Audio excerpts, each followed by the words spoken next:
Okay, well, it is time to get started back on this thing and putting it together, which is my favorite part. I got through all this body work and pretty happy with it. The paint is spray bomb paint. It is kind of just what it is. So I'm okay with it for what this is going to be. It's not really doesn't have to be perfect. But I have been tidying the trunk up a little bit. I'd already pour 15 this when I got this car. It has a really nice trunk in it. You can't see much of it, unfortunately, but no real problems in it. So, maybe at some point this will be a good metal donor, I think. Carve this thing up like a turkey, but hopefully that's a while down the road. But in the meantime, I think what I'm going to do first is, on the list of things I have to do, things I want to do right now is I want to get the taillights back in it. It just makes it look more complete, sort of a morale booster to me. And this is the one that, well, nope, it's not in here. I'll have my light out here. I'm always really good at not having a light where I need it. But anyway, let's move on.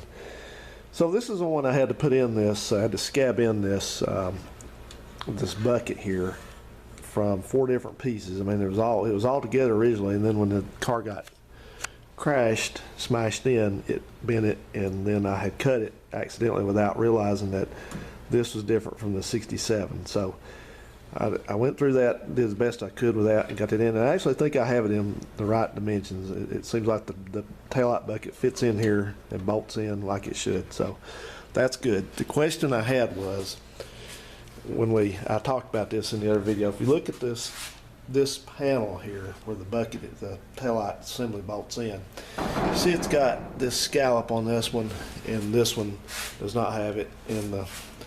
At first I thought, well, the shape is different around the outside where the trunk lid fits down, but actually it's not. This looks different, but I believe I bought a replacement taillight bezel because the two I had down there were no good. So this is a left-hand taillight bezel. And it helpfully, if you're ever selling one of these on eBay, just look in the back of it. It says LH. That helps you determine which side you have. So anyway, just holding this thing up now, realizing that the taillight assembly kind of pushes it out just a little, but I think we're going to be right on here. So that's good. It looks like it was already assumed. I might have to do a little bit of grinding, but I don't think so, actually.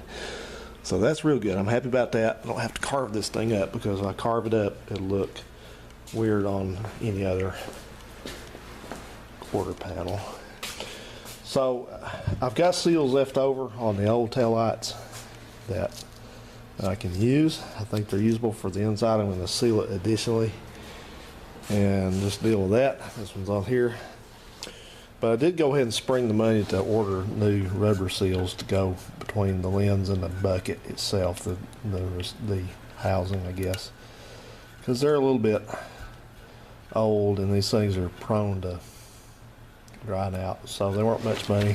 He sends you all this stuff with it. This isn't anything. You just use the perimeter seals. So we're going to get these things put in with any luck here, and put together, put in, and sealed up, and then we can move on. I'll have the taillights put to bed. I'm happy about that. Yeah, so I was taking this taillight, cleaning it up a little bit, this right-hand one, and I noticed somebody's been here before. It's got 2 different styles of screws in it. That's the correct style. That's the incorrect style. Hope they didn't tear it up. Looks like they might have forced them in there. That's great. We'll see. Anyway, I got spares.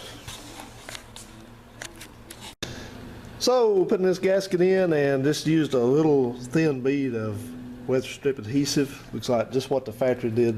Used the good old 3M stuff here. And then I'm going to get the gasket light. This car, I moved it out. Blew it off, and all that stuff, and cleaned the garage. It doesn't necessarily look like it, but I did. I blew the garage out with a blower, and all that. And so I started, as I said in my medical update, I don't have a lot of energy right now. I'm just kind of working at this when I feel like it. So, but I have been picking away at it and got some things done. Mainly I got the taillights put in, assembled and put in. As you saw before, I showed you kind of how that went together and the wiring back in where it goes and stuff like that. And kind of a funny situation because I was all happy with my taillight bucket job I did. And I went to put the thing in. I obviously did not get it totally straight because got a little bit of a lip here. It's not supposed to be there. But you can see it's supposed to line up pretty close like this, but it's okay. I did seal it very well and all that, but it's in, it's not going to fall out. I had to, as I feared, because I got the thing too far over this way, I had to alter this right here. So anyway, it's just fun stuff, I guess, but I had to have a taillight bulb, so I'm going to put that in. And talk about this molding over here. Run into a little issue with that potentially because this thing it's got these molding clips on here, and they run down the length of this where this piece of molding is. And those things I'll take you over to the bench and show you here in a second, but they just push in and they got like a little stud in the center. It's almost like the thing holds the windows in there, but that's what holds the molding on. The molding just clips over it, I guess, and then at the end it's supposed to have, which I have it, but it's supposed to have it's got a different kind of one. It's got a metal, it's got a piece of wire comes out like spring wire, I guess holds it in. I've never seen that, but I started looking around for these replacement clips and I couldn't find any, so kind of concerned about that. So I went on, I've downloaded all the parts manuals for these cars, and I was looking through the parts manual, and it's got, after you finally dig it up, it's got a listing for this molding and then the retainers, and it says it's got 14 retainers and 14 screws. Well, these don't have any screws on them, not here. But the thing is that this car, like I said, I've said it several times, it's been hit before and repaired back here, so I don't know if it's these clips may be something that's aftermarket. I don't know. I don't want to take any more trim off to look under there because the right side's got the same stuff in it. I can see, but it's there again, it's replaced as well, so I don't know what's up with that. So I'm going to have to do some research. The part number on the trim clips didn't come up to anything. It started like a 602, something like that. Not something I recognize from Mopar, but anyway, so that's where we're at with that. I've got to try to find the clips for this, and then, oh dear, I've got to solve that. Here's one of them right here. Maybe a number on the back of one of these. I'll go look. But this, I thought these were going to be reusable, but they're not. They got a little stud here, like I said, but the clip part of it is broken apparently. So anyway, it does come out. So that's that. I have to address that. And then I was trying to do that. So I was trying to resolve my gas cap issue as well. And this is the one that was on it. This is a locking gas cap, which I'm not going to put back on it under any circumstances because this thing is in poor condition. And I don't trust any locking gas cap. If it was plastic, which I have one up here somewhere that'll fit it, but if it's plastic, I might think about it, but the plastic ones are ugly. I think, where is that thing? Oh boy. Yeah, here it is. Like I said, I apologize. I am low on energy these days, so it's part of this stuff I'm getting treated for. But this is the one that will fit it. But it, that thing kind of looks hideous. Not saying I wouldn't use it, but so that's that. So this is another thing I found out pretty quick is getting harder to find, and that is a proper replacement gasket for these. I got kind of tickled. I went over and turned the radio off so I could show you this cap. When I started grinding the paint off, it's got this maroon on the outside. Guess what color it was underneath originally? Green. Can you believe that? I can't. Green, gold, brown. Gotta love it. Well, okay, my energy is held up pretty good, so I did, I guess, what they call a level 1 tidy on this gasket. Oops, I had it all the way apart. So I just cleaned it up on the wire wheel, got all the paint off of it, repainted it the right color, and just tidied the inside. I changed that gasket over. I know it's a little bit folded, but it straightens up when you install it.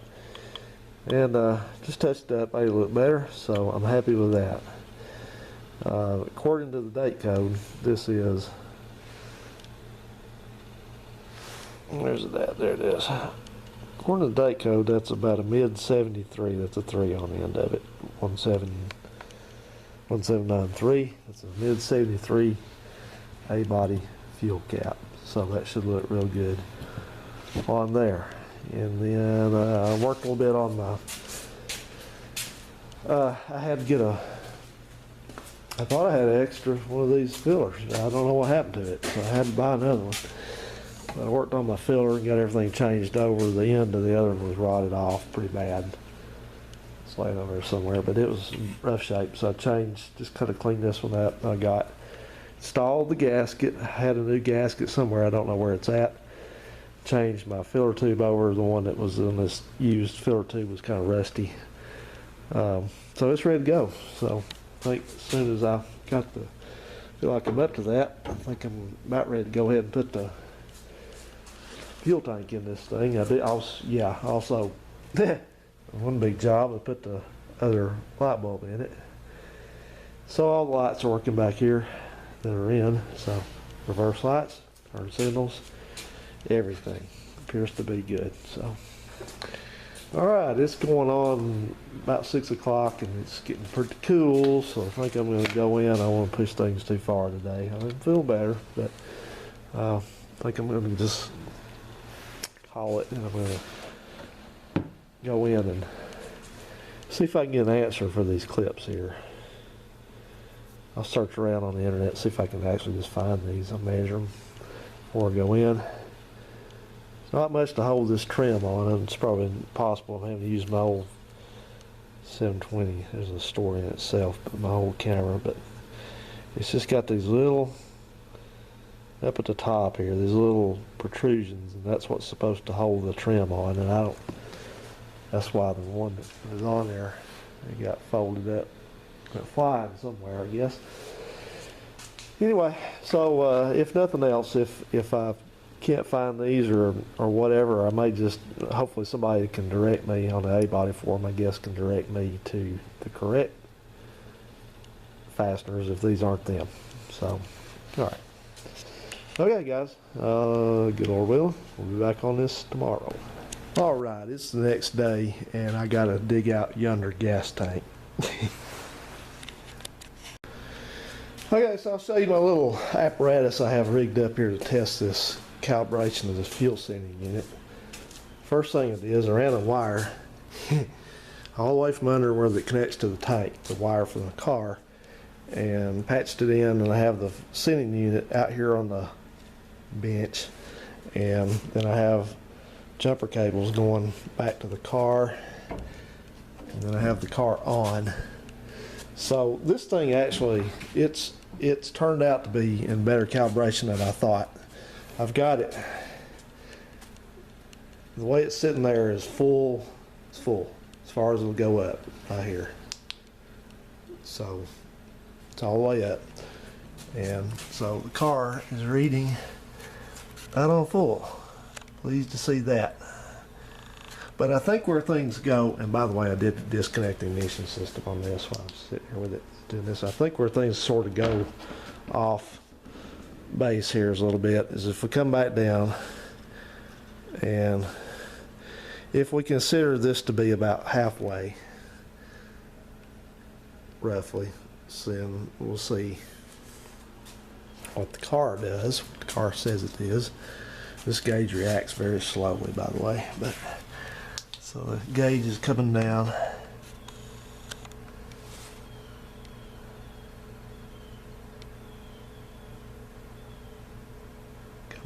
Coming down.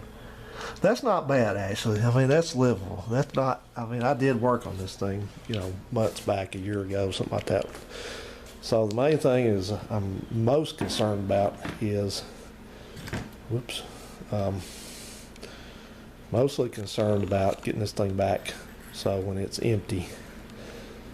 Well, now I've made it so it won't go to empty, but come on, baby, you can do it. There we go. That's empty. It's a little above empty. But let's go all the way.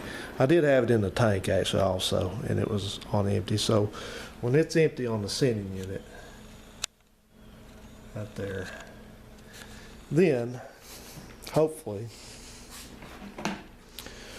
the car's gauge is going to read empty.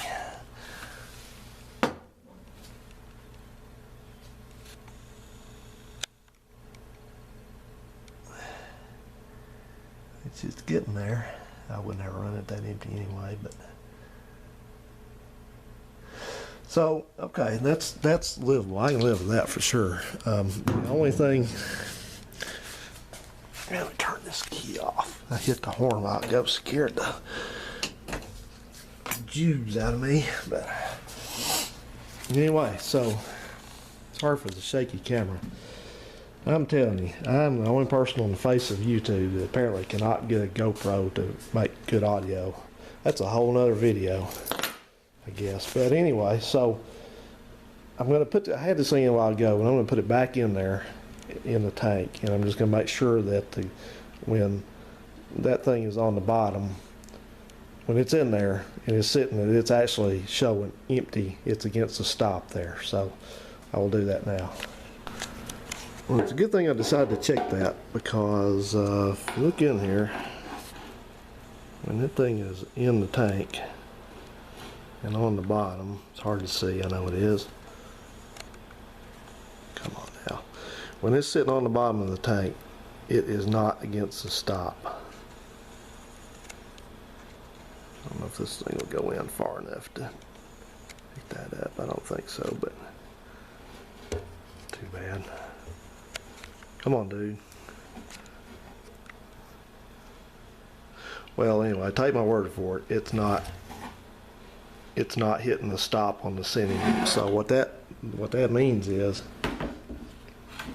in essence, is with it like that, that means it's going to run out of gas before the gauge says it's on empty. So I've got to pull this sending unit out, which is just sitting in there. But I pull that out and bend that float up a little bit, so when it's down to the bottom, I mean, you see what we're getting at. I don't know if I'm explaining this very well, but I want to make sure that the tank doesn't run out before the gauge says it's on empty. I mean, I don't run them that low anyway, but I want to get that into things. I don't care about the full stuff.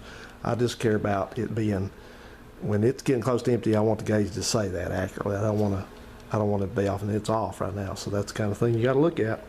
So I'll fix that and get this thing ready to put in, I think. So, all right.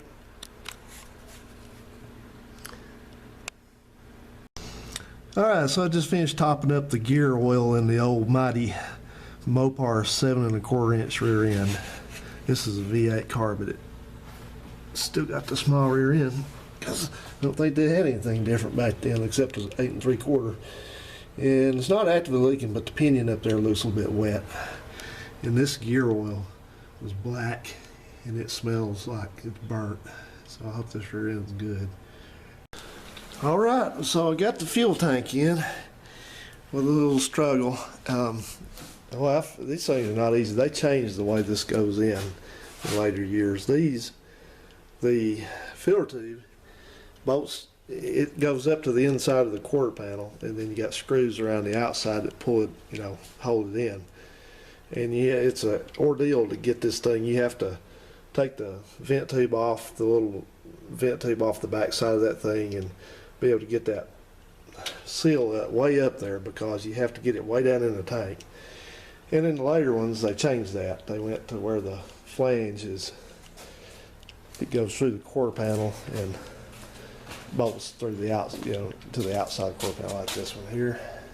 So it's a lot easier. So evidently they figured that out at some point. So anyway, that's enough for me today. I got one last thing to do. Cap this off. Haha, get it? Good thing that's got a safety on it, huh? All right. Nice.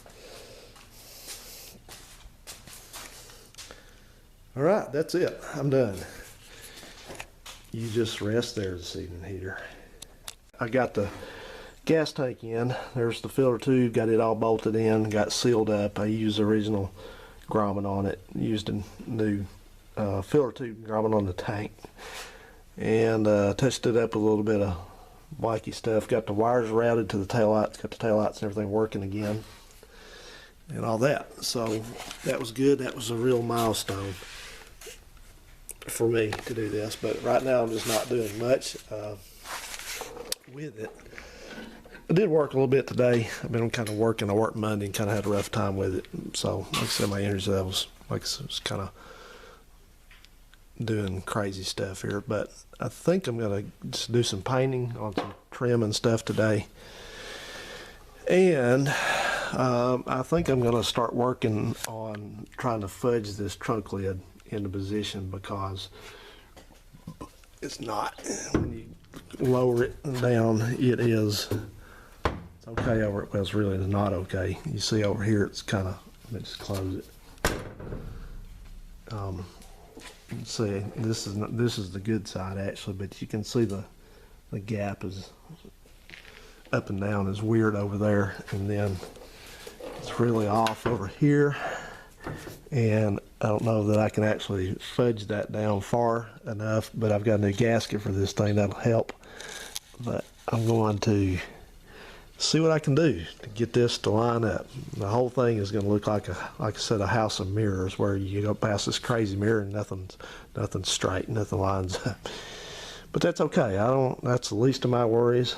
I'm just happy I can get this thing on the road. Because, like I said, normally you wouldn't even do this kind of thing at all. I mean, you know, I did it against the normal rules of good ideas, which I put a quarter panel on the car that's got a buckled frame, so it's not going to line up. There's no way. This part here, where it bolts or rails to this part of the car, this whole thing is down, so we'll see what we can do with it. But for right now, enough talking. I'm going to get the radio playing and enjoying this beautiful day. So, all right, let's do that now. So I was looking in here just to see how much, I took one of the bolts out, by the way, see how much adjustment there's going to be on this trunk lid. And my suspicion is that this car has all been apart before is confirmed, because you can see that there's a imprint where the bolt was originally, around here. It was further down actually. So we'll see what we can do with that. We'll see if we can move this trunk lid down the easy way. If not, we'll have to do something the hard way. Yeah, oh, that's all right. I'm used to the hard way. Okay, I thought I'd show you these trunk gaps. I'm just gonna stay back here. No, I'm just kidding. So I've achieved moderate success. I've gotten the trunk gap on this, on the up and down on this thing, pretty good. And now some of this is my work. This is because of my work. There's a little bit of places here where my patch, my surgery is evident. So it's just not, you know, I think the trunk lid may be a little bit, may have a bit of a bow in it. Don't care. But anyway, it's enough that it's going to seal, and it's pretty level back here now. Where it's not level is up here. You can see, check this out. Check how much of a gap there is, a step, and you can't get that out of it because this thing it's got 3 points of adjustment. The hinges and the latch back here. So there's enough movement in these hinges with the bolts that you can get the trunk lid to go, you know, wherever you want it to go.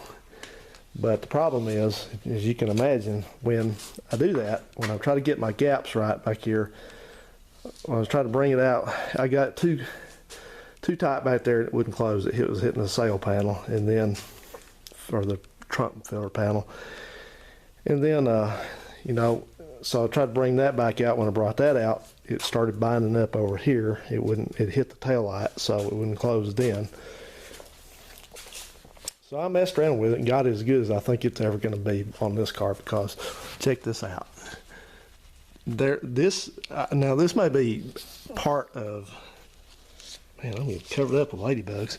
This may be part of, you know, from this crash that went on. But as I said before, this car's been crashed before, so I don't know how well they had it lined up before this, but it'll seal. That's the main thing I worry about is the trunk seal. So if I get a leak, then I'll know that I've got to go back and finesse this some more. But hey, it's here. It's going to close, and it's lined up well enough.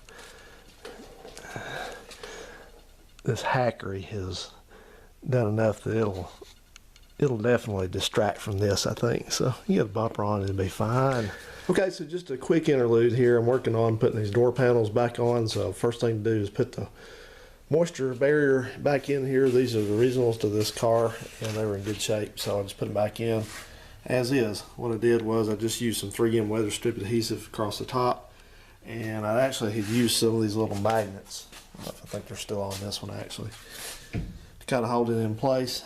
You can see what I did there, and then I just kind of loosely duplicated what the factory did, and came in here and just slopped on some contact cement, and then I taped the bottom. That's what I'm doing. And then I have painted the door panels and the armrests and all that accoutrement that goes with it. So I had actually painted these doors a long time ago, probably over a year ago, because I decided to change the color of the interior of this car. It was originally this kind of a tan color in there. You can see how they masked the door originally at the factory when they put the car together, and so there's some of it still showing because I didn't try to match it perfectly where it was. But I didn't like that color at all, that cream color. I just don't care for it. These cars were, you know, they had a different paint scheme. Later cars are all one color, but these were like, had a black dash, black kick panels. I think it had black carpet in it, cream color seats, cream color door panel, headliner and plastic and all that up there. So it's a weird thing, and I don't, yeah, so yeah, I changed that around. I think it's gonna look real good. I just was done with the green, the cream. So anyway, that's what we're working on. I'm just doing that. It's been sitting on my stool a lot. Now the factory undoubtedly did this probably about 15 times as fast as it's taken me to do it. They probably, you know, they had probably a mask because they just threw on here just to paint the door and the interior and all that, and then they probably had a thing they probably used to spray the adhesive on here, and then they just slapped it on, and that's it. They were gone. So you think about this car was built at Dodge, Maine, which is Hamtramck, is no longer there. But you think about how long it took to build a car. It probably took them, I don't know how fast they could build one of these darts. They could probably get it done in what, an hour? Less than that? I don't know. But it was fast. They put these cars together fast because there was you probably, as many of them as you know, that there still are here, you think about the sheer volume that came through there originally. It was a bunch per day because they were selling these things just as fast as they can make them. So that's what I'm working on. I'm going to continue. See ya. So I did that and got the tank in, and the tank, I think I've showed that, but got that all done. And then put my trunk light in that I had saved up from something else. Put the spare tire back in and the boards and everything to that, but I was missing a couple things with the spare tire stuff. Don't fall. So I still had to have a hold down So I got one of those off eBay. He actually sent me two. I'll show that to you, but didn't remember ordering two. Then I had to have a spring for the jack. Keeps the jack from moving around. It's supposed to go down to that loop right there, so I got one of those. I did put the trunk seal on, brand new trunk seal. And then I kind of run out of stuff to do there, so went on to the interior. I put the door panels in. They came out pretty good for just a dye job. They look pretty good. So had all the parts for that. Got that all done. Yeah, it was fun because I showed in the video, I showed kind of fixing up these little strips up here, which hold the top of the door panel in. Because I was convinced I didn't have any chrome strips. Those, whatever they are, chrome, stainless steel, whatever that can go in there. Well, guess what? I found those too in my part stash, so I'm not taking it apart for that. And then I went through and started putting the air conditioner lines back on it. The air conditioner is not going to work anytime soon, but I thought I'd just fix the lines up and have them put back on here so that, you know, I would not lose them. And I guess that was a good thing too, for that I actually lost a couple of them. Little small pieces that go to the compressor right there on the front and the rear. I don't know where they're at on metal lines. So I keep looking, but anyway, I'm like the title of this video is probably going to say at some point whenever I get it posted. This is just a lot of detail stuff, and this is the fun part of doing this. So I'm just going to work my way through and start putting this stuff on. This is a spring that I got from eBay, and they claim this is the correct jack hold down spring for A body, B body, C body, E body from 65, 45 on up to the early 70s. Well, it's not. It may be right for one of those, but it's not for this car. It'll work, but the one for this car is supposed to be like this, but it has just another hook end on it that's kind of shallow. Kind of makes a 90-degree right down here. It doesn't have this loop. So if you see that on an ad, you just know what you're getting there. This is the hold down, the wing nut. Again, supposed to fit. So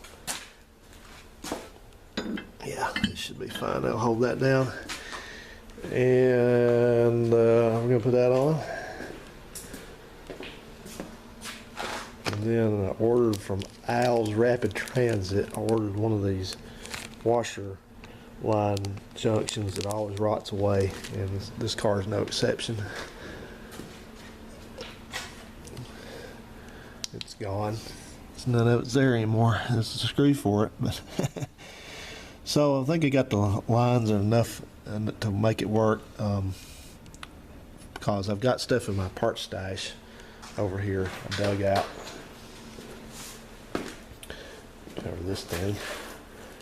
So hopefully I can make something out of all these lines and stuff here. I think. Yeah, sorry I'm kind of jumping around here, but I'm just having to do this as I'm thinking of it. So I'm going to work on that. I've got a washer bottle ordered. I cannot believe how much you have to pay for a replacement washer bottle for one of these, but you do. So anyway, and while we're under here looking at this, I got my inspection mirror and looked under the bottom of this master cylinder where the part numbers are on these things, and this is apparently the original Chrysler master cylinder, so I'm going to rebuild it. It's not stuck. And go that. Looks like the regulator has been replaced on this car. I have another good used Chrysler one. The Chrysler made regulators are a little bit better than these are. But anyway, I have to order some correct radiator shroud attaching bolts. I realized looking at this that I don't have those at all. I don't know where they went. And something funny about this, I'll show you this notation on here. This says Larry 12968. So, you know, we've all seen this in these videos I made on this car. I don't know who Larry is. But I was looking at the bill of sale of this car, and that's the date of sale of this car. This is the day this car was bought off the lot over there at Morris Dodge. And so somebody, I don't know if that was a salesman. The salesman on the invoice, his name is Lash, and there is a Larry J. Lash still alive in that area over there, but he's not old enough, from what I can see, to be a salesman at that point. He would have only been about 16 years old, so I don't know what that is. If that was Larry Lash or whoever or somebody. I think what it is, basically, I've said this before, but I'll repeat it. I think they just probably rolled this thing in the service department, when they were buying it, and just told them to go ahead and, check it over, make sure it's ready to, its final delivery to the customer. Check oil, check water, check all the fluids, all that, belts, whatever. And I think when they did that, Larry here was working in the service department at that time, and he just autographed it to say that he had, maybe that was the thing they told him to do. They said, when you do the final vehicle prep on one of these, you put your name with a marker on it and the date, so we know you did it. So anyway, I don't know. That's a theory. One other thing too, I lifted this thing up too. I was looking there again, was looking in corners, but I found. I think this is the one that is off that swinger out there, that dart, this divider panel. And it's in pretty poor condition, but this car, like I said, is going to get the stuff that's used and all that. So I'm going to just kind of clean this thing up, get it where it'll straighten out again, patch it up enough, and just go with that. We're going to use that one because they're expensive too. Good grief, they're like, the board is not expensive. It's just a piece of cardboard, but the thing is like the shipping, to not bend it up, is the shipping's like $70 on it. So nope, not doing that. So still haven't found anything out about these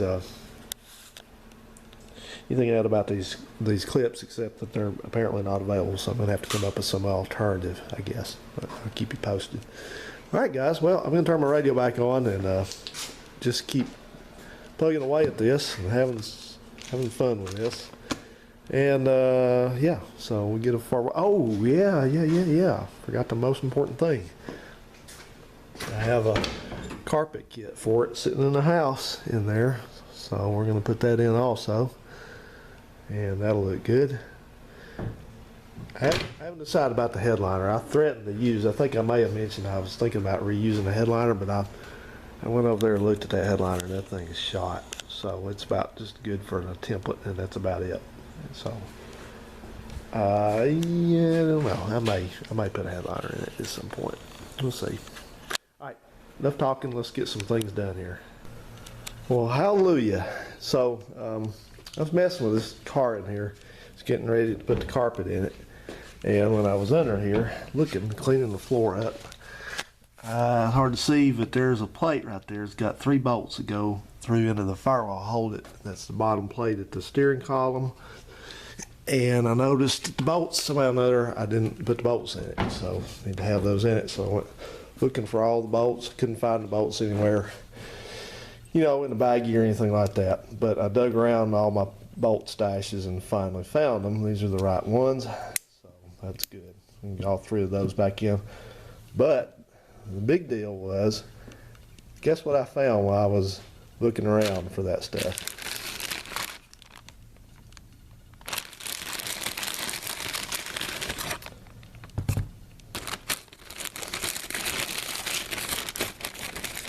Guessed it. There are those special connectors that go on the air conditioner.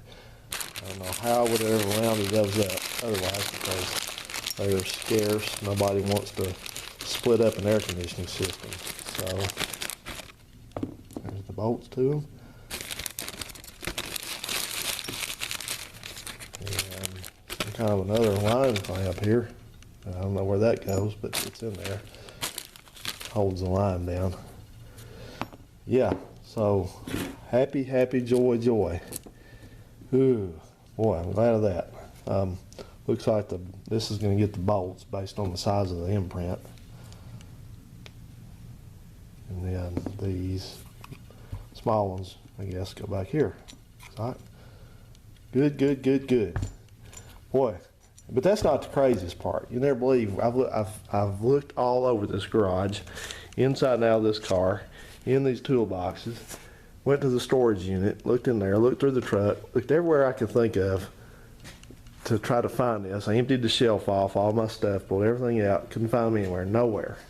And the old saying goes, well, you'll find it the last place you look. Well, that's true because I found it more or less the last place I would have ever looked, which was in that toolbox, which is a nice toolbox, a bolt box, down there, stuck in the back of it, and that thing was pushed under the cabinet right there. That's where I found that baggie at. How it got down there, I don't know, because I don't know, but I'm bad about, I'll bag stuff up, but then I put it in like different places. I have some stuff here, and I have some stuff there, and I have some stuff somewhere else. So I'm constantly trying to be organized. I'm working towards, you wonder why stuff's kind of sitting around here. I'm working towards getting a new toolbox, but as I said before, I'm in shock about how much they are, and I don't want to spend that kind of money right now. So we'll see what's going to happen with that. If I run across a deal, I'll jump on it. But anyway, okay, now we can move forward. I'm happy. So, okay, here's where we are. So you can hear the rain is here, by the way. So we got carpet now in here. Got it in, got the sill plates in. All that, kind of cleaned them up. They were the worst of the worst. Got the kick panels in. I got that nice ornate air conditioning duct in. All that kind of stuff. So yeah, it's really coming along here. It's pretty easy stuff, pretty fun. So cleaning up those air conditioning pieces in the parts washer over here, and then I'm going to start on this starter. That's kind of funny, isn't it? But this is a starter I picked up as a core. It's the correct one for this car. It's a 2095-150. Has a date code of 35th week of 68, which is a little early for this car. Normally it would be closer to its build date of December, but it's okay. It's not the end of the world. But it does match. Sorry about that. It does match. You look here, the halves match on it. So it's the original one. It won't wash out, but see the date code there. The pie chart's filled out through half in August of 68. And it does work. Just tried it, but it seems a little slow and it's pretty greasy and all that. So I'm just going to break this thing down and just go through it real quick and make sure it's all right. These brushes, we'll put them in. Needs anything, we'll put it in. This is the one that you don't see, that you can't get these as a reband really anymore, because these are the ones that the solenoid is sealed into the case. They changed this for 1970. They bolt in. So every time you see somebody go put a starter on one of these Mopars from the parts store, they put the, you know, it'll work, it's fine, but it's a junker starter from the parts store, and it's not the right one. So anyway, don't worry about that. So I'm going to throw it, get it over here in a part solution and kind of rinse it off and get it cleaned up before I mess with it. Hey guys, it's raining and there's noise on the roof, so I know this is going to be a little bit maybe hard to hear, but I wanted to show you something. I've been blowing the brakes apart on this Dart so I can order parts, get them here hopefully this upcoming weekend. But I already ran into a problem. Somebody's been here. So I was taking the wheel off and I'd seen that it had new studs on it. Now looking at the wheel over here, and sure enough, something bad's happened. It's ruined this wheel. Somebody has been in here with something, trying to cut some lugs off or knock them off or done something bad. Real bad. And I think what it is, maybe it's not so much that, but then I come into this. This is the front drum here, and this is what I see happening.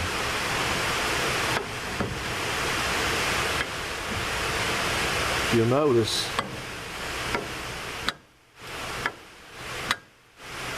something in there is moving independently of this.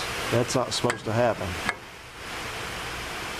Not like that. So apparently I can wiggle this. It's like a tooth that's about to come out. I can wiggle this stud here. So it looks to me like somebody put in the wrong studs here trying to fix this. I guess they broke them off. Well, I guarantee I know what happened. Guarantee I know what happened. This car is one of these that has the left-hand thread, left-hand lug nuts on the left side of it, like the rear, and some genius didn't know any better and tried to take the wheels off and broke them all off, and then they put the wrong ones back in it. Somebody's been here. They're all loose, like, well, that's not, but so these are the wrong studs. They don't even touch the outside of the drum. So I'll get this thing further apart and see what's going on with it. Well, I was hopeful that I would be able to reuse some of my wheel cylinders, but I think that's a pretty good indication that that's not going to happen. Alright, so I've shorn this car of all its brake assemblies and found out what I could use and what I couldn't use on here, and essentially I couldn't use anything but the drums and the brake hardware and the wheel bearings. That was about it. I even had to make new dust shields for the back there behind where the backing plate goes. But anyway, the short story is that everything, all these old wheel cylinders were no good.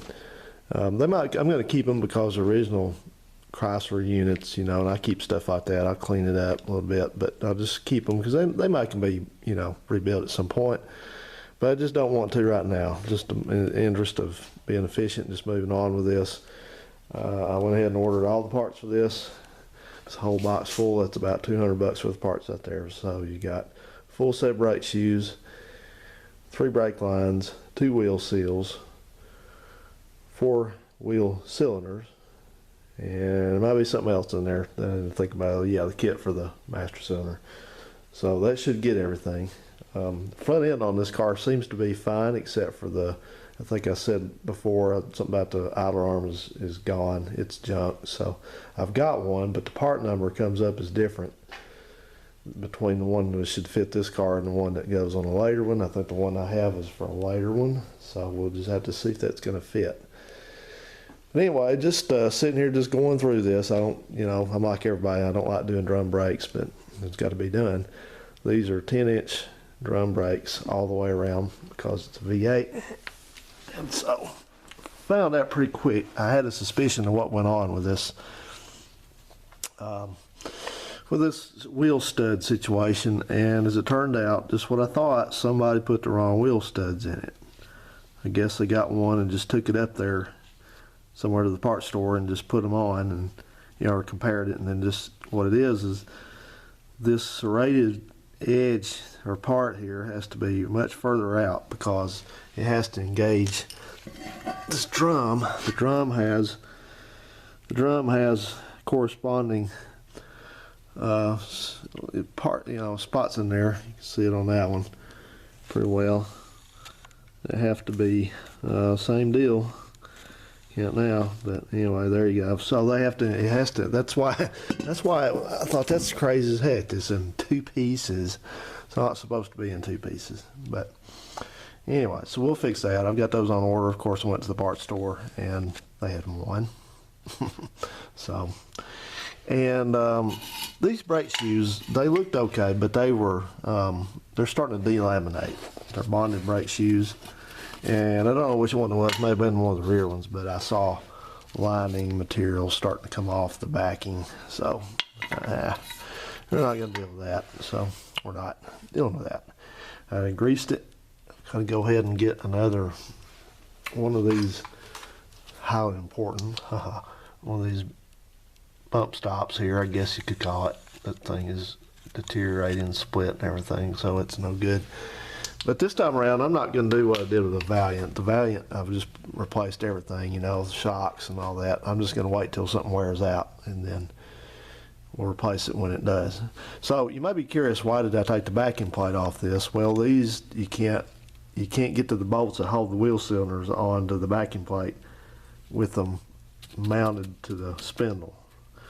You can't get your wrench or anything in there. They're like behind this. So had to take that off, but that's okay because I just went ahead and cleaned them up while I was there. Old brake hoses, they look rough. I think one of them, I think this left front brake was the only one that was working. The single time I drove this car, any at all, I drove it up the driveway and then back down the driveway to see if the transmission would shift, which it did. And then when I put the brakes on, it just skidded one wheel like almost all the way into the backyard back there. So, yeah, should stop better now. All right, okay, well, much to do here. Get on with this and get her together. Okay, you want to have some fun? Let's play what's in this master cylinder. So this is presumably the original master cylinder that's off this dart back here. And it was not frozen up, it's not seized. I knew it did work because the brake pedal moved and it returned and all that stuff. But you can see it's pretty rough in there, but I think we can save it. I don't know what that glob of stuff is there, mid frame, but you know, one thing I've learned, without getting too far off the subject, but I've learned that what people say is supposed to be in a car is not always what's in there, even from the factory. And if you look at this manual here, this is just one of these. I think this is a Haynes manual, old one. And you see right here it says, Littleview master cylinder used with all drum systems, used with all drum. I don't think it means all systems, it just means the ones with all drums. But if you look here, look on the back of that, and you can see that there is just a flat surface, and then come all the way out here, there's the snap ring there. You see everybody on YouTube taking out when they try to get these things working again at the end. Well, this one didn't have that. This one had, on the end here, it had this bolt-on retainer. Excuse the mess, but it's how it is here sometimes. That's what it had on there holding the piston in. And this is a Mopar master cylinder. It's a early one. And like I said, I think it's the original. We'll look at the number. But anyway, sorry about that. Let's go ahead and see what comes out of this thing. I had the piston on it was not seized up, as I said. It was just kind of, you know, I had to kind of keep working it back and forth against spring press, kind of pop it out, and then I could just pull it. So here we go. Let's see what's in this thing.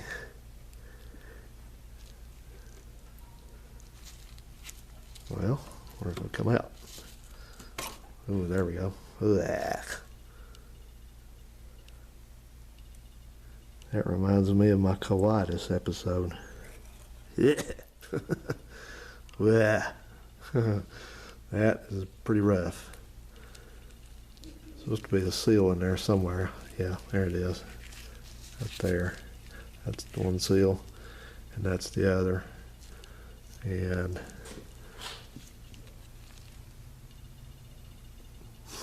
it was all but seized up. I think about another year or two it would have been seized.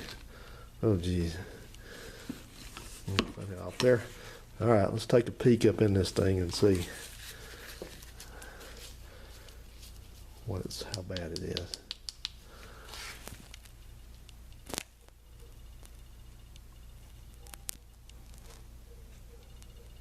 Oh yeah. Oh yeah. So, I wonder if there's something more in there. I have to find out if there's something else. I got to clean this thing out. So, all right. So that's that.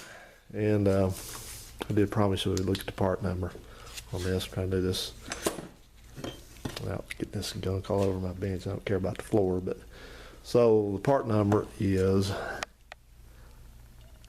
I'll wipe that off.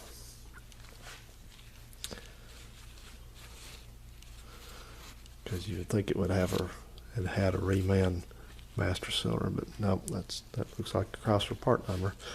The part number is 2660808. 2660808. So that part, oh man, yeah, get that turned back over. That part number kind of falls. You can kind of, and I'll try to make this quick, but anyway, the scheme of part numbers, anything you see that's like a 20 or a 21 up through a 29 is usually from 60 on up, 61 or so on up through 69. So this particular unit is probably, the casting is probably one that was started about 1966, 65, 66. So, you know, wait a minute, I see something wrong right here. It's not the original. Sure isn't. Uh-oh. Uh-oh. I just realized something. I got punked here. Cause this is, that's the right cap for it. But you just noticed something? Look at, uh-oh. Look at the, oh man. I got a kit for this thing too. I bet I got the wrong kit. Dadgummit. I wish I'd noticed this. What I'm looking at, see how these things are different? This has got a disc brake master cylinder, an old disc brake master cylinder. And here I was thinking this was original. Darn it, dang it, darn it, dang it, darn it. Well, you know what? This may be something a little bit valuable. So let me see what I got here and see if I can use this. I don't think that's going to work. It'll work. I mean, it'll work on this. You can use them. But the question is, and now this is kind of dragging along here, and you're probably kind of getting sleepy, but I have to look in there and see. For a drum brake system, this thing is supposed to have these residual valves in the outlets, and I'm not sure this one will have it. So let me look into this. Dadgummit. Wish I'd noticed that. Oh well. Be back in a minute. Well, I guess I'll get back on Rock Auto. So, first thing is I had my lack of knowledge. Well, not really. You look at this master cylinder, and I said, it's a disc brake master cylinder. It's not. For some reason, they produce this master cylinder with the reservoirs are not the same size, but it's not a disc brake master cylinder. So this is probably the original Chrysler master cylinder. Look the part numbers up and everything. Cast number is different from the part number. But in the end, it didn't make a flip of difference because this thing is unusable. Yeah, you know, wish I'd taken it apart for the kit for it, but I'm not going to throw it away because this is an original, and they're you know, they don't make them anymore. And any rebuild or remount or a new one you get now is not anything like this. Doesn't have the casting number. So this can be sleeved. You can put a brass sleeve in here, and this one's going to need it. I don't know if this camera is going to pick up this, but we'll give it a shot. But down in here, the condemning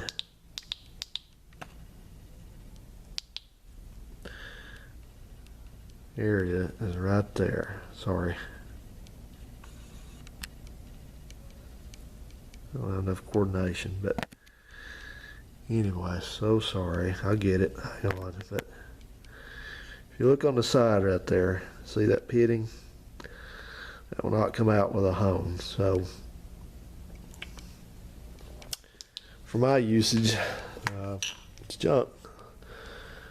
So anyway, I guess I'll order a master cylinder. I'm going to try to use the lid off of it. I really like this lid because it uses a different kind of hold down. It's got this neat little deal here, but it's all right, what it is. So anyway, like I said, I keep all this stuff regardless because you know, it's you know, don't make it anymore, and it can be restored. Hello. So, okay, so we're back here at the master cylinder situation, and actually this is the next day after the last clip where I was showing you that old master cylinder that's pitted up in a bore and I don't feel it's safe to use.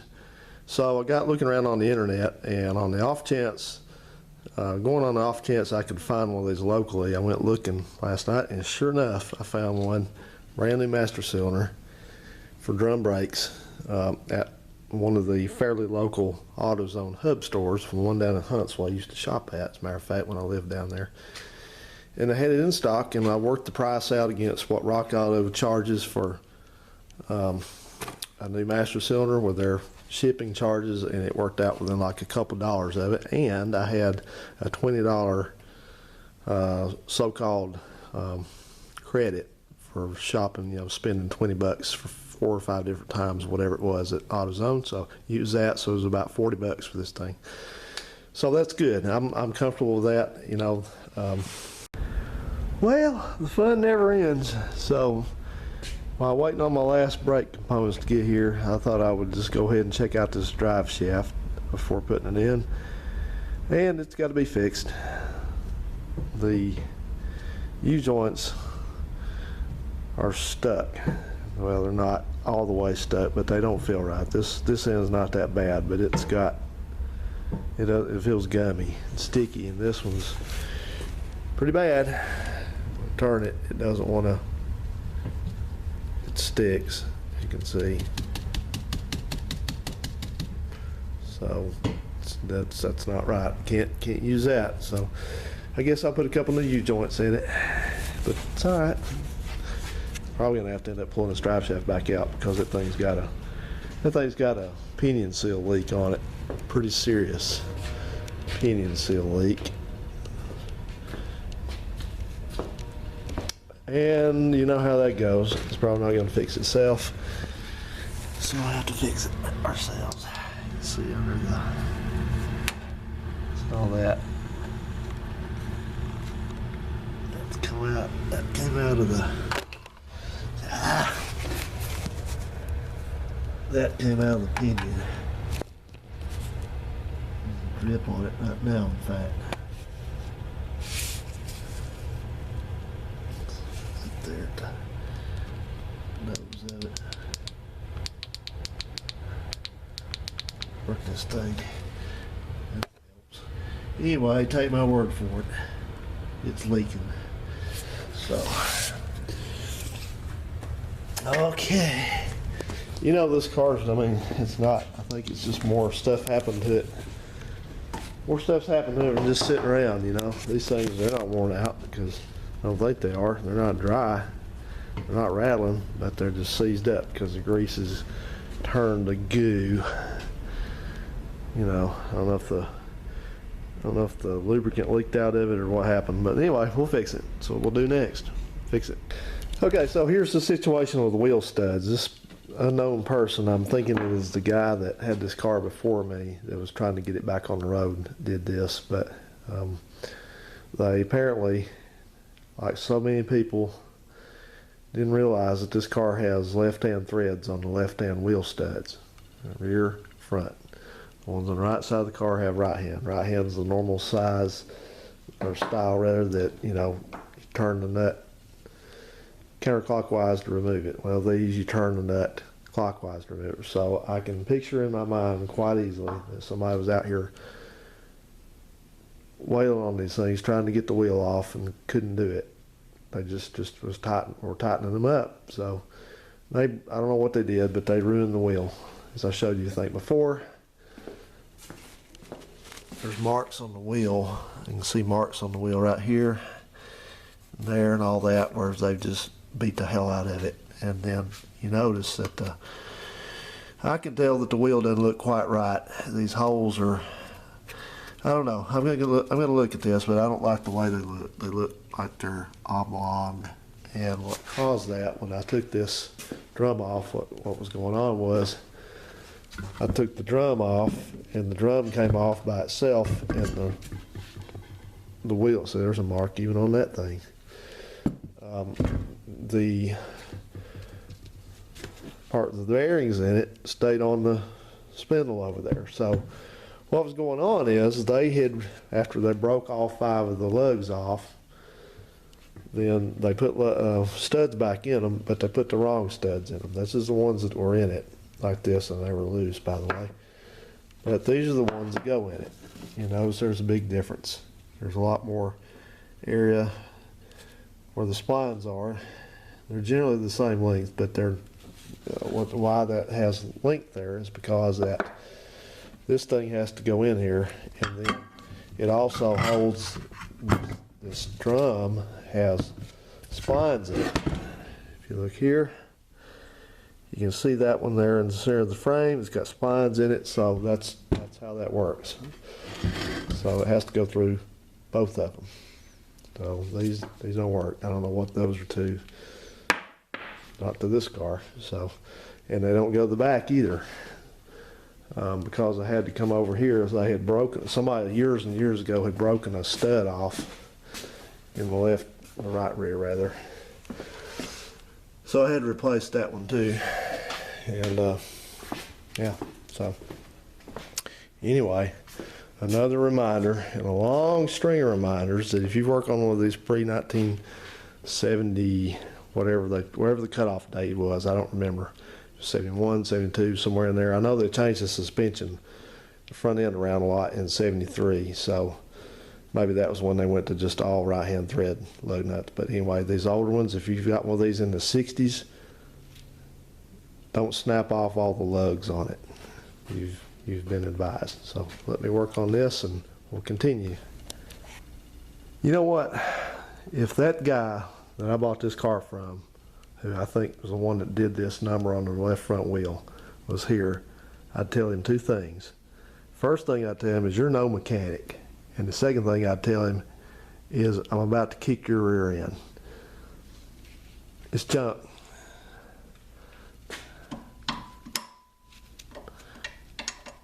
See this? See that? See that there? That going on? See how that's turning? It's not supposed to. It's turning because he put the wrong studs in it. He put the wrong ones in it. He did something to it, and I see the other ones the same way. I guess I'm going to learn my lesson one day for not taking stuff completely apart before I order parts. See, this is the same way. Well, at least I got a box of studs here if I ever need one for any other car like this. I got them. But this is junk. The whole thing's junk. I mean, the drum's good, but this part here is no good. It's worthless. You can't weld it. You can't do anything. You can't even tighten the lugs up now. So anyway, guys, I'm going to have to order some parts now again. So I think I'm going to go ahead and cut this thing off right here because it's going to slow down a little bit. I think we're going to continue on the next video. We're going to do this drive shaft, and we're going to what are we going to do? Just continue. We'll get the brakes together and pumped up, check them. I got to find the drum somewhere, or at least this part of it. What do you call this part? The rotor? It ain't the rotor. Maybe it is a rotor. I don't know. I call it junk. So anyway, that's what we got to do, guys. So I'm going to cut her off here. Thanks to you for watching. Kind of bummed about this wheel being messed up. Like I said, I don't think it's usable. I've got several of those. I can use another, but the spare is also painted gold, the same as that, so it's going to match. I can just use it. I got to get 2 more tires. Those tires they were on it, and they're about 5 years old, 6 years old, which kind of, but they've never been used, never even been on the road that I'm aware of. Apparently this guy got this thing together and he didn't know the engine was stuck. So, I mean, he may have got it running. That stuck engine thing may have happened after that, because it looked like it had been driven a little bit. He said it ran, so maybe he just trying to run it. You know, it had the old original gas tank in it. He's probably maybe trying to run it off the, you know, it just plugged the carburetor up and got enough of that. That's what it stuck, the engine. It had gotten rotten fuel, varnished fuel into the engine, I guess, and just kind of, you know, stuck the rings a little bit. So anyway, looking forward to this, but we gotta wait on some more stuff to get here. But we'll see you in the next video, and we'll get started on that then. Until then, take care, guys, and talk to you then.